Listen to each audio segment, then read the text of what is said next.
अस्सलामुअलैकुम। आज की वीडियो में हम प्री कैलकुलस सीरीज़ का लेक्चर नंबर 3 डिस्कस करेंगे और इसमें हम पॉलिनोमियल्स एंड रैशनल फंक्शंस के बारे में पढ़ेंगे। तो सबसे पहले हम पॉलिनोमियल्स की बेसिक्स देख लेते हैं।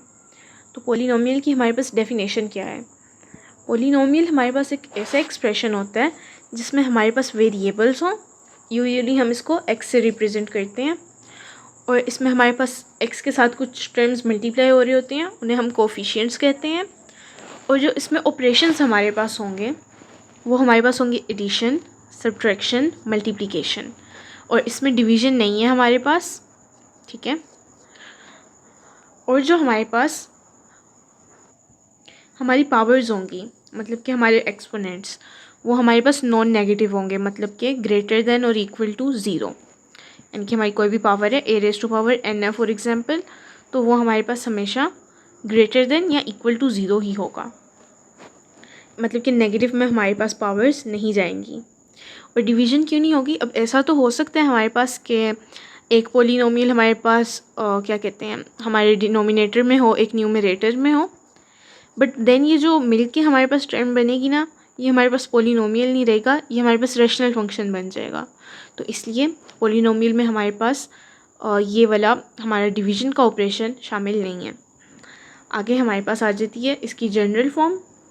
जनरल फॉर्म हमारे पास है a सबस्क्रिप्ट n x⁻n, यानी कि हम हाईएस्ट टर्म से स्टार्ट हो रहे हैं और उसके बाद जो हमारा a है, यानी कि कोएफिशिएंट है हमारा, उसमें से n-1, यानी कि हम एक टर्म कम कर देंगे और पावर भी हमारे पास एक कम हो जाएगी।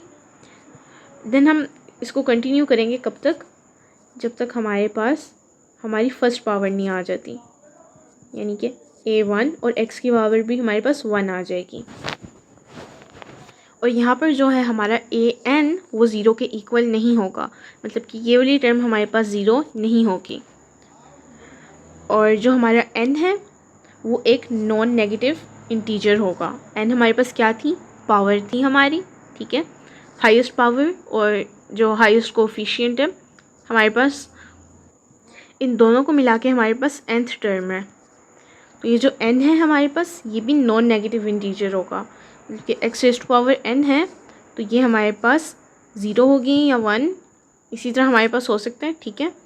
नॉन नेगेटिव होगा, नेगेटिव में पावर नहीं जा सकती। आगे डिग्री ऑफ अ पॉलिनोमियल आ जाती है हमारे पास।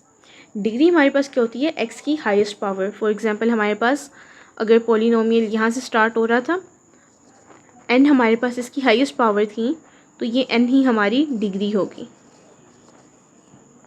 लीडिंग टर्म हमारे पास क्या होता है? देखें, जो हमारे पास हाईएस्ट डिग्री वाला टर्म था ना, ठीक है, जिससे हमें डिग्री का पता चल रहा था, वही हमारा लीडिंग टर्म होगा, जिसमें हमारे पास हाईएस्ट पावर होगी। फॉर एग्जांपल ये एक्सप्रेशन अगर हम देख लें, पॉलिनोमियल एक्सप्रेशन है हमारे पास 4x³ - 2x² + 7। तो इसमें देखें हमारे पास हाईएस्ट डिग्री कौन सी है? हाईएस्ट डिग्री 3 है। तो लीडिंग टर्म कौन सा होगा? हाईएस्ट डिग्री वाला टर्म 4x³ हमारे पास लीडिंग टर्म है। आगे इसकी स्टैंडर्ड फॉर्म देख लेते हैं, यानी कि स्टैंडर्ड फॉर्म में हम पॉलिनोमियल्स को कैसे लिखते हैं। तो हम डिसेंडिंग ऑर्डर में लिखते हैं, मतलब कि सबसे हाईएस्ट पावर वाला टर्म हम सबसे पहले लिख देते हैं और उसके बाद उससे कम, और एंड पे हमारे पास सबसे कम पावर, यानी कि यहाँ पर x⁻0 हमारे पास सबसे कम पावर है। आगे हम कुछ एग्जांपल्स देख लेते हैं। फॉर एग्जांपल एक पॉलिनोमियल है हमारे पास 2x⁵ - 7x + 3। तो इसकी डिग्री देखें, x में हमारे पास हाईएस्ट पावर क्या आ रही है? 5, तो डिग्री हो गई 5। लीडिंग टर्म कौन सा हो गया? हाईएस्ट पावर वाला टर्म हो गया, यानी कि 2x⁵. स्टैंडर्ड फॉर्म, अब इसको देखें, हमारे पास ऑलरेडी फर्स्ट टर्म जो सा वो हाईएस्ट पावर वाला है, सेकंड उससे कम और थर्ड सबसे कम, तो ये पहले ही हमारे पास स्टैंडर्ड फॉर्म में लिखा हुआ है। एक और पॉलिनोमियल है हमारे पास, देखिए 9 - 2x³ + x², ठीक है। तो इसमें हमारे पास हाईएस्ट पावर कौन सी है? 3 है, तो ये हमारे पास हो गई इसकी डिग्री, ठीक है। और इसको अगर हम देखें इसका लीडिंग टर्म, तो हाईएस्ट पावर वाला टर्म हमारे पास, यानी कि 2x³ हमारे पास लीडिंग टर्म है। अब इसको स्टैंडर्ड फॉर्म में लिखें तो सबसे पहले हम वो टर्म लिखेंगे जिसमें हमारे पास हाईएस्ट पावर थी, यानी कि -2x³ देन हम उससे कम पावर वाला लिखेंगे +2 प्लस एक्स स्क्वेयर्ड और +9 एंड पे हमारे पास सबसे कम पावर वाला टर्म आ जाएगा। अब हमारे पास पॉलिनोमियल्स के जो ग्राफ बनते हैं उनकी क्या शेप होती है। तो जो हमारी डिग्री होती है यानी कि जो हाईएस्ट पावर हमारी होती है और जो हमारे पास लीडिंग कोएफिशिएंट होता है, मतलब कि उस हाईएस्ट पावर के साथ जो टर्म हमारे पास मल्टीप्लाई हो रहा होता है, जिसे हम अपना लीडिंग कोएफिशिएंट कहेंगे, ठीक है। तो वो हमारे पास क्या करता है, वो हमारे ग्राफ की शेप को डिटरमाइन करता है कि एंड बिहेवियर क्या होगा हमारे ग्राफ का। अगर हमारे पास इवन डिग्री है, मतलब कि हमारे पास 2, 4, 6 जो भी हमारा इवन नंबर्स का सेट है, वो अगर हमारे पास डिग्री है, तो हमारे ग्राफ के जो से बोथ एंड्स हैं, ठीक है, दोनों एंड हैं point in the same direction. तो ग्राफ के दोनों एंड्स एक ही डायरेक्शन में हमारे पास जाएंगे। अगर कोफिशिएंट पॉजिटिव है, ठीक है, यानी कि हमारे पास 0 से बड़ा है हमारा कोफिशिएंट,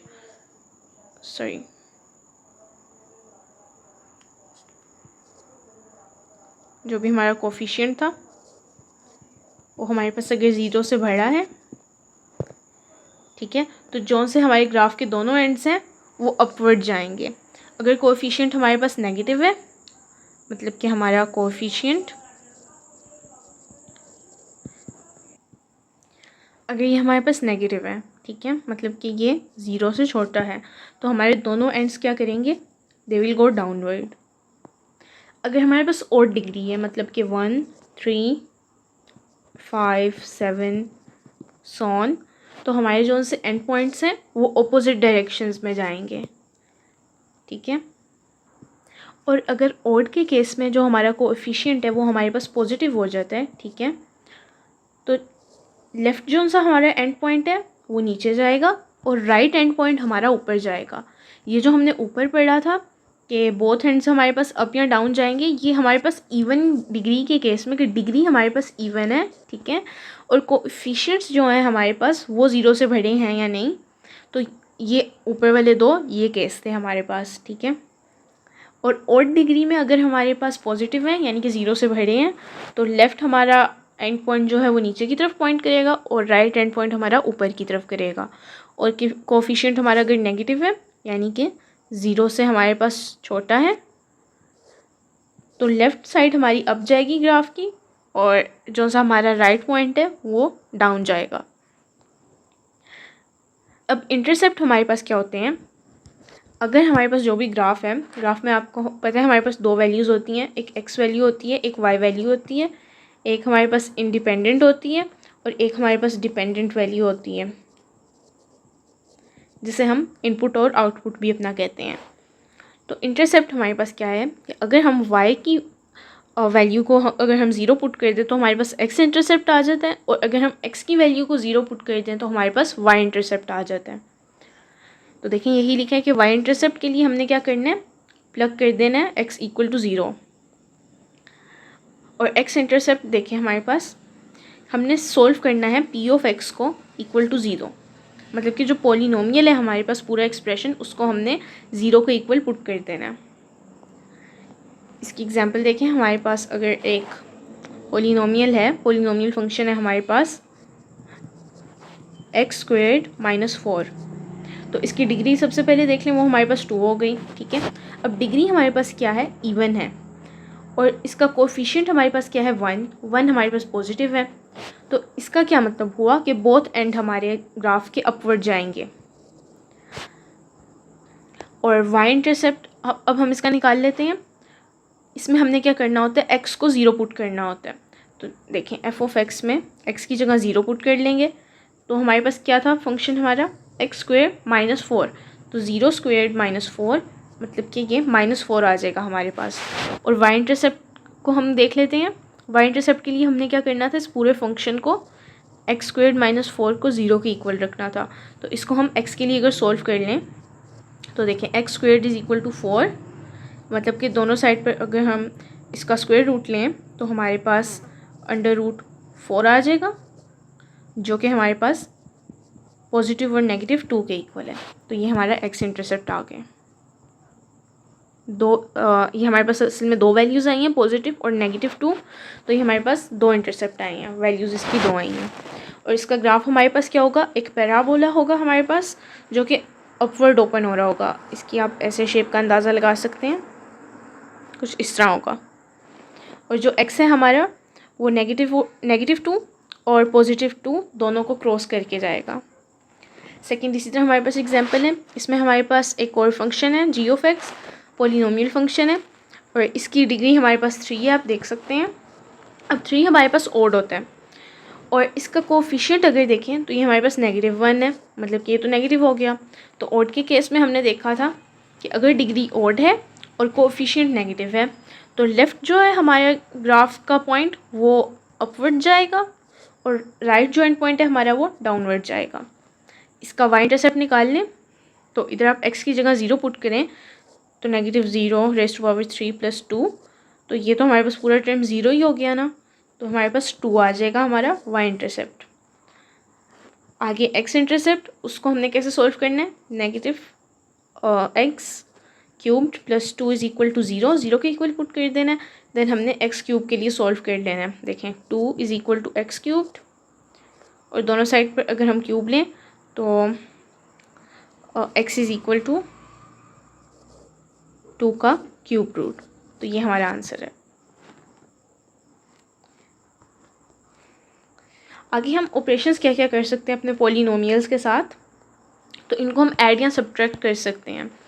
अब ऐड या सब्ट्रैक्ट कैसे करते हैं, हम लाइक टर्म्स को कंबाइन कर देते हैं। लाइक टर्म्स से हमारे पास क्या मतलब है कि अगर 2 हमारे पास पॉलिनोमियल्स हैं, x² + x, और ये एक पॉलिनोमियल है, और दूसरा पॉलिनोमियल है हमारे पास x³ + 2x², ठीक है।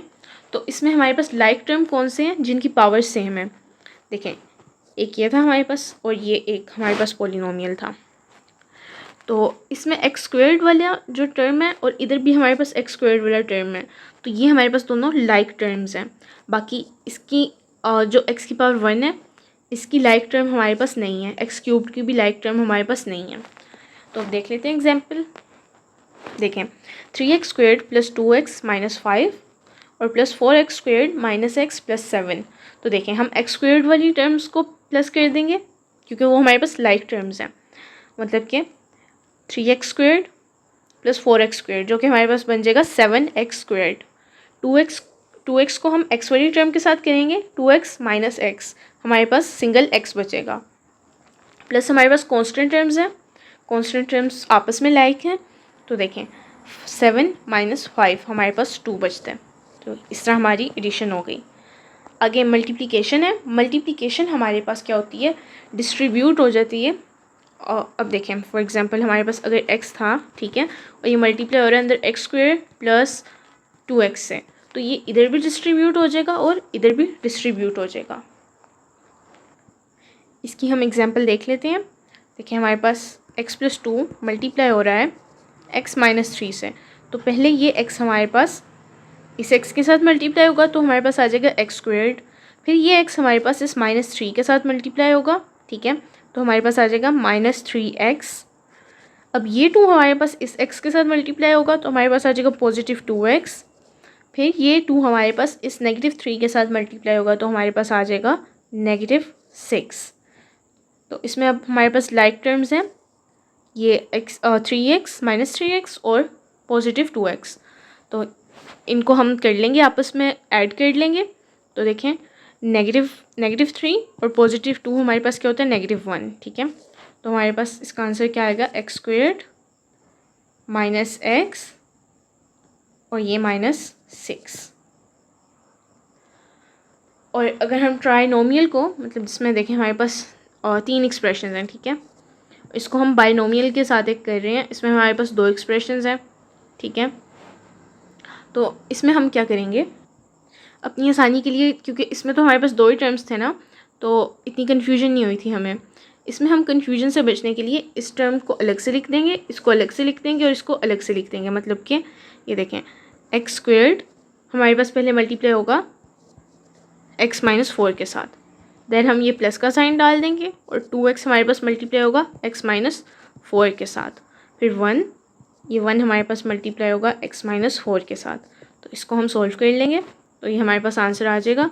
ये हमने इसलिए किया ताकि हमें कन्फ्यूजन ना हो और so that we can keep track कि हम कैसे कर रहे हैं इसकी मल्टीप्लिकेशन।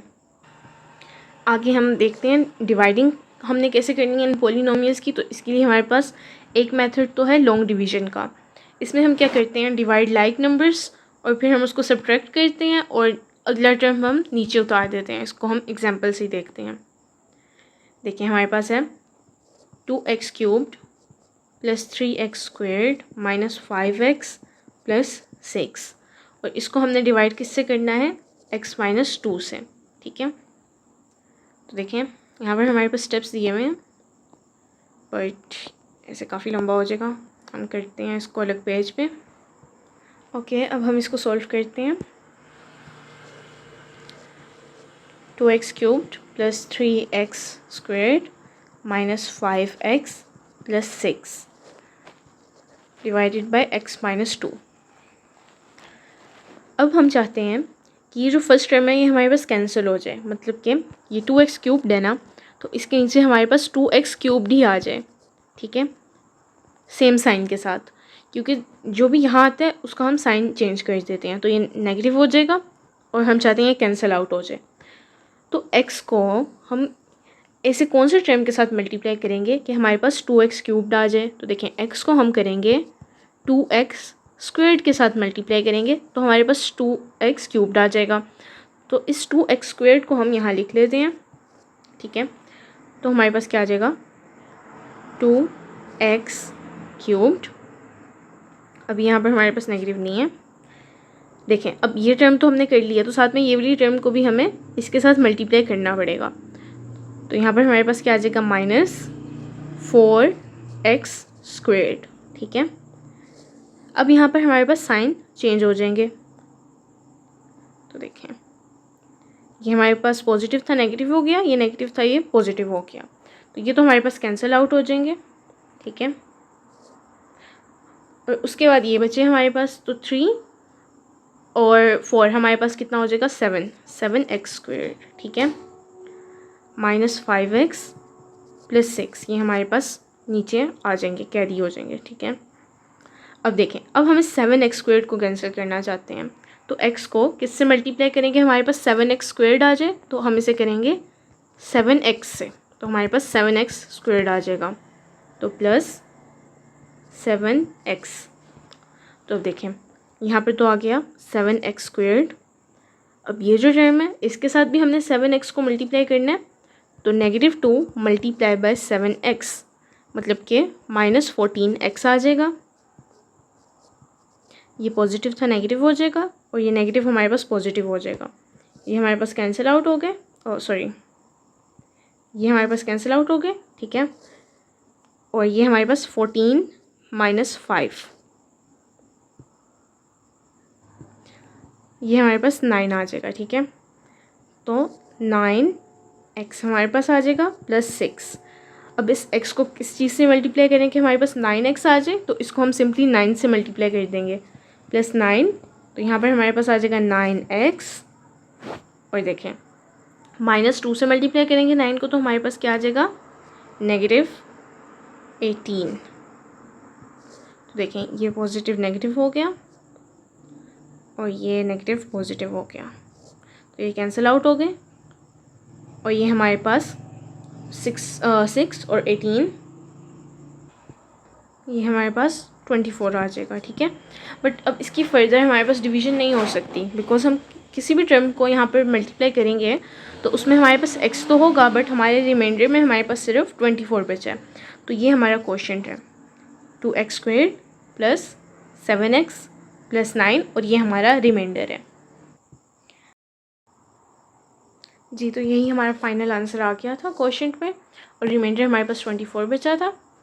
तो इसको हम ऐसे भी लिख सकते हैं कि अच्छा फाइनल हमने अपनी फॉर्म में कैसे लिखना है कि जो हमारे पास क्वोशंट था उसको तो हमने लिख दिया। ठीक है, जो लेकिन हमारे पास रिमाइंडर बचा था उसको भी हमने ऐड करना है, लेकिन उसके डिवाइड में हमने 24 था ना, उसकी डिवाइड में हमने क्या लिखना है, वो टर्म जिससे हम डिवाइड कर रहे थे यानी कि x माइनस 2 से। आगे सिंथेटिक डिवीज़न है, सिंथेटिक डिवीज़न पर हमारी अलग से भी वीडियो है, वो भी आप चेकआउट कर सकते। इसका ब्रीफ ओवरव्यू में दे देती हूँ। देखें, इसमें हमारे पास तभी ये काम करता है जब हमारा डिवाइज़र जौन सा है वो लीनियर हो, मतलब कि x माइनस सी की फॉर्म में। मतलब कि x की पावर हमारे पास सेकंड पावर नहीं हो सकती या थर्ड पावर नहीं हो सकती, x की पावर हमारे पास सिर्फ 1 होगी। ओके, इसमें देखें हमारे पास टर्म उन्होंने दिया हुआ है 2x cubed plus 3x square minus 5x plus 6, और इसको हमने डिवाइड करना है x माइनस 2 से। ठीक है, तो इसमें आपने क्या करना होता है, आपने कोफिशिएंट्स देख लेने हैं। एक्स क्यूब का कोफिशिएंट क्या है हमारे पास 2, एक्स स्क्वायर्ड का है 3, एक्स का है -5 और एंड पर हमारे पास कांस्टेंट टर्म है 6।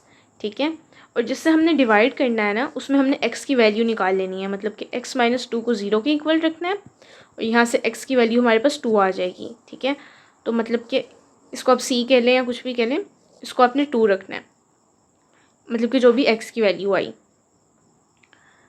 अब आपने क्या करना है, आपने इस तरह की ग्रिड बना लेनी है, लाइंस। ठीक है, इधर आपने सारे कोफिशिएंट्स लिख देने हैं 2, 3, -5 और 6। ठीक है, और यहाँ पर बाहर आपने ये वाला अपना 2 लिख देना है जो आपने x की वैल्यू निकाली है।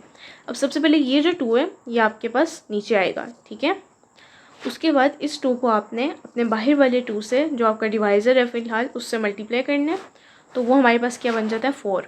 4 को आपने यहाँ लिख देना है। ठीक है, और इसमें आपने एडिशन करनी है। लॉन्ग डिवीज़न में हमारे पास सब्ट्रैक्शन होती है, इसमें एडिशन। तो यहाँ हमारे पास 7 आ जाएगा। अब इस 7 को आपने इस 2 से मल्टीप्लाई करना है, वही हमारे डिवाइज़र से। ठीक है, तो यहाँ पर हमारे पास आ जाएगा 7 2 ज़ार 14। 14 को इसमें आपने ऐड कर देना है अपने -5 में। ठीक है, तो 14 में से 5 गए हमारे पास, तो क्या बचता है 9, और 9 आपने लिख दिया। ठीक है, अब इस 9 को अपने 2 से मल्टीप्लाई करना है आपने, तो 9 2 ज़ार हमारे पास क्या होता है 18। यहाँ पर हमारे पास 18 हो जाएगा एंड, तो हमारे पास क्या बनता है 6 और 18 हमारे पास 24 बनता है। ठीक है, तो अब आपने इसको वापस कैसे कन्वर्ट करना है पॉलिनोमियल में। देखें, आपने स्टार्ट करना है अपने इस टर्म को आपने रहने देना है, क्योंकि ये आपका रिमाइंडर है। ठीक है, ये हमारा रिमाइंडर है। ये जो है टर्म, इनको आपने ये राइट साइड से स्टार्ट करना है, यानी कि 9 है तो 9 के साथ आपने अपनी सबसे कम पावर लिखनी है, यानी कि x। ठीक हो गया। उसके बाद जो हमारे पास टर्म है 7, 7 के साथ आपने लिखना है, सॉरी आप x से स्टार्ट नहीं करेंगे, आप कांस्टेंट से स्टार्ट करेंगे। ठीक है, तो 9 के साथ आपने कुछ भी नहीं लिखना, क्योंकि इधर x की पावर आपके पास 1 है, 0 है। ठीक है, x की पावर 0 होगी तो वो 1 के इक्वली होती है, तो खाली 9 भी लिख सकते हैं आप। और ये जो x स्क्वायर्ड है हमारे पास, वो हमारे पास ये देखें, यहाँ पर हमारे पास x की पावर 1 आ जाएगी। ठीक है, और इससे आगे जो हमारे पास टर्म थी 2, तो 2 के साथ हमारा x स्क्वायर्ड आ जाएगा। आगे भी कोई टर्म होती तो वहाँ पर फिर हमारे पास x क्यूब्ड और इस तरह so on up to n तक हमारे पास जा सकते हैं। तो इस केस में भी आपने क्या करना है, ये आपका एक्सप्रेशन हो गया, ये आपका क्वोशंट हो गया। ठीक है, और जो रिमाइंडर था +24, इसके नीचे आपने अपना डिवाइज़र लिख देना है, जो कि हमारे पास था x माइनस 2। ठीक हो गया। आगे हमारे पास रेशनल एक्सप्रेशंस आ जाते हैं। हमने शुरू में पॉलिनोमियल्स में एक ऑपरेशन छोड़ा था, हमने कहा था ये डिवीज़न की फॉर्म में नहीं हम इनको लिखते। ठीक है, क्योंकि डिवीज़न की फॉर्म में वो हमारे पास रेशनल एक्सप्रेशन बन जाते हैं। तो रेशनल एक्सप्रेशन हमारे पास क्या होता है, फ्रैक्शन होती है हमारे पास, यानी कि न्यूमरेटर और डिनोमिनेटर की फॉर्म में होता है, जहाँ पर हमारे पास ऊपर भी पॉलिनोमियल हो और नीचे भी हमारे पास पॉलिनोमियल हो। फॉर एग्जांपल ये देखें, x squared -1 divided by x + 3, तो ये हमारे पास रेशनल एक्सप्रेशन है एक।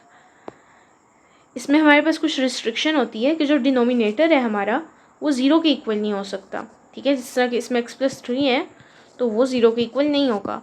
अगर आप इसको px/qx से रिप्रेजेंट कर रहे हैं तो ये qx हमारे पास is not equal to 0, because अगर 0 हो जाएगा तो 1/0 या कुछ भी ओवर 0, px/0, ये हमारे पास अनडिफाइंड है मैथ में, मतलब कि ऐसा एक्सप्रेशन हमारे पास डिफाइन ही नहीं है। ओके, अगर आप देख सकते हैं इसकी एग्जांपल, तो ये देखें, इसमें हमारे पास x + 2, ठीक है, और डिवाइड हो रहा है हमारे पास x स्क्वायर -9 से, तो ये हमारे पास देखें 0 कब हो सकता है, तो x स्क्वायर -9 को हम 0 के इक्वल रखते हैं। ठीक है, आपने प्रीवियस लेक्चर में अपने फॉर्मूला पढ़े थे, देखें ये x भी हमारे पास स्क्वायर्ड है, -3 का स्क्वायर होता है हमारे पास 9, तो इसको हम ऐसे भी तो लिख सकते हैं ना कि x minus three into x plus three, ठीक है। तो ये ज़ीरो के इक्वल हमारे पास कब होगा? अब ये हमारे पास दो ही सूरतों में ज़ीरो के इक्वल होगा, या तो एक्स हमारे पास जब थ्री के इक्वल हो, या तो एक्स हमारे पास थ्री के इक्वल होगा, या एक्स हमारे पास नेगेटिव थ्री के इक्वल होगा। तो ये हमारी क्या है, रिस्ट्रिक्शन है कि ये एक्स हमारे पास थ्री या नेगेटिव थ्री के इक्वल नहीं हो सकता, बिकॉज देन हमारे पास जो डिनोमिनेटर है वो ज़ीरो हो जाएगा और हमारा एक्सप्रेशन अनडिफाइंड हो जाएगा। और इसमें हमने क्या करना है, इसको हम सिंप्लीफाई कर सकते हैं। हमारे जो रैशनल एक्सप्रेशंस हैं इनको हम कैसे सिंप्लीफाई करते हैं, हमारे पास हम इनमें टर्म्स को कैंसिल आउट कर सकते हैं, ठीक है।